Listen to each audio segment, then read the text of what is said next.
I'm Brian Johnson. You're watching Better Cocktails at Home. And I have a guest with me. This is Ilias Mastrogiannis. And he's the owner of Mastrogiannis Distillery. And their distillery is based in Lakewood, Washington. And they're specialized in brandy. So Ilias is going to give us a little kind of primer in brandy and what it is, because I think it's really cool.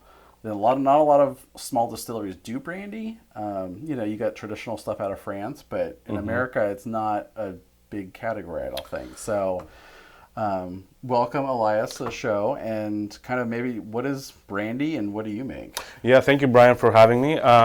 Brandy, at least we'll focus in the United States, I guess, because as you said, there's many different styles across the world, from cognac to Armagnac.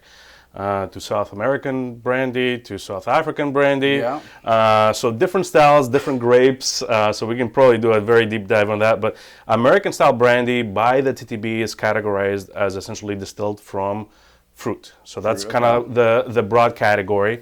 One of the benefits that we have with American style brandy is very wide in terms of category. That's cool. In terms of the oak regimen that we can use. Yeah, there's not a lot. There's not a lot super controlled. Not super controlled. So that gives distillers a very wide array of styles. That's cool, yeah. It's particularly with grape-based brandy. If you see a bottle and if you see brandy on the label, just brandy, that means it's distilled from grapes. Okay. If it's from other fruit, it has to be displayed. So apple brandy. Okay.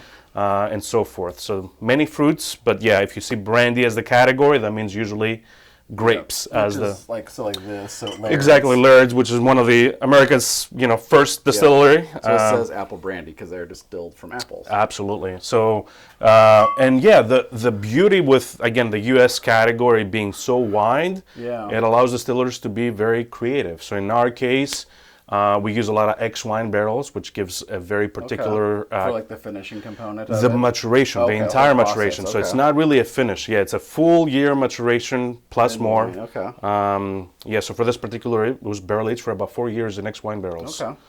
Let me taste a little bit. Yeah, we can taste the Baton, which is our flagship. So how come distilleries... You don't see many small distilleries doing brandy in the U.S., I don't think. Yeah, it starts with raw supply because it is grape. It's usually very expensive to distill grapes, very seasonal, just because we go with seasons. Okay. So particularly for grapes, it's at least in Washington between August and November. Okay. So a very short growing period for grapes. And then usually if you want to get really high quality grapes, you're talking at thousands of dollars per ton. Gotcha. Versus a grain or a sugar. It's just a kind of a higher bar to probably get into, sort of. High bar, yeah, and just the volume of grapes that you need to produce a wine barrel full of brandy is quite a bit. So that's why primarily I think it's a cost. See as much, okay. It's a cost barrier for a lot of distillers, and I think there's a little bit of the category too that needs to be educated. The consumer doesn't really understand brandy, I think, as. Or they I feel like they kind of know it as like a cheap product. Right. Like there's like the cognac, and then you've got like the brandy is like the bottom shelf that a lot of people are used to. Yeah. So in order to be kind of in the middle to high, you have to educate a lot. Yeah. Absolutely. So this is the Baton. This is the Baton. Yeah. Barrel aged for 3 years, 3.5. I believe this batch, maybe a little bit more if I remember correctly. A lot of oak, vanilla. You get a little bit of the wine component from the barrel aging cycle. Yeah, and it's got great aroma. Great for substitutes in like old fashioned, Manhattan. Absolutely. I mean, cognac is very versatile in cocktails. I think it can, if it's at 40%, it can get lost. I think you've got to like do it right because it has I think a more subtle flavor than like a spicy like rye whiskey, right? It's not going to like stand out as much, but I think it's for like subtle drinks. It's like amazing. Yeah, like, it's just a cool product, and you just don't see it that often. So I'm really excited you guys in particular wanted to really produce it and make products around it.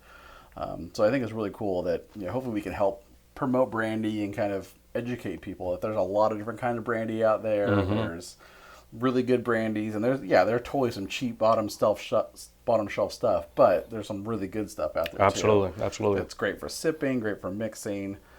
It's just a category you don't see as much, and it does have a little more. Because you have a little bit aging process. You said like the raw materials are more expensive, and like start distilling grain or like a vodka, you can just sell it unaged and you can just Right. pump it out. And so yeah, no, I definitely appreciate you trying to do something a little bit more unusual. Absolutely. And really cool. So yeah, so brandy is really interesting. You want to learn more about it? I know you've got a blog. The small blog, yeah, we talk a little bit of the process, and all kinds of cocktails, stuff. absolutely. And if you're interested in buying their products, so you have to buy them in Washington State, right? Currently only available in Washington State, yeah. So yeah, but you people who know how to get spirits, I know you'll figure out a way to do it. As most people can, there's ways. There's ways. But yeah, so thank you so much for talking a little bit about brandy and just kind of that whole category that you don't see as much. So Absolutely, thank you for watching Better Cocktails at Home. We're going to be back with more episodes featuring products from Mastrogiannis. Thanks. Bye.